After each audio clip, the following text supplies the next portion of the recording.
A further challenge for the national Russian identity is connected to the process we observe outside of Russia. They include foreign policy, moral, and other aspects.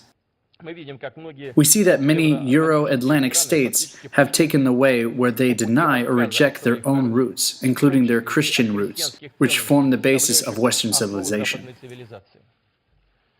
In these countries, their moral basis and any traditional identity are being denied. National, religious, cultural, and even gender identities are being denied or relativized.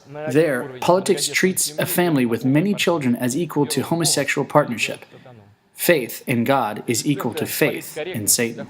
The excesses and exaggerations of political correctness in these countries indeed leads to serious consideration for the legitimization of parties that promote the propaganda of pedophilia. The people in many European states are actually ashamed of their religious affiliations and are indeed frightened to speak about them. Christian holidays and celebrations are abolished or neutrally renamed, as if one were ashamed of those Christian holidays. With this method, one hides away the deeper moral value of these celebrations. And these countries try to force this model onto other countries globally. I am deeply convinced that this is a direct way to the degradation and primitivization. This leads to deeper demographic and moral crisis in the West. What can be a better evidence for the moral crisis of a human society than the loss of its reproductive function? And today, nearly all developed Western countries cannot survive reproductively, not even with the help of migrants. Without the moral values that are rooted in Christianity and other world religions, without rules and moral values which have formed and been developed over millennia, people will inevitably lose their human dignity. And we think it is right and natural to defend and preserve these moral Christian values. One has to respect the right of every minority to self-determination. But at the same time, there cannot and must not be any doubt about the rights of the majority.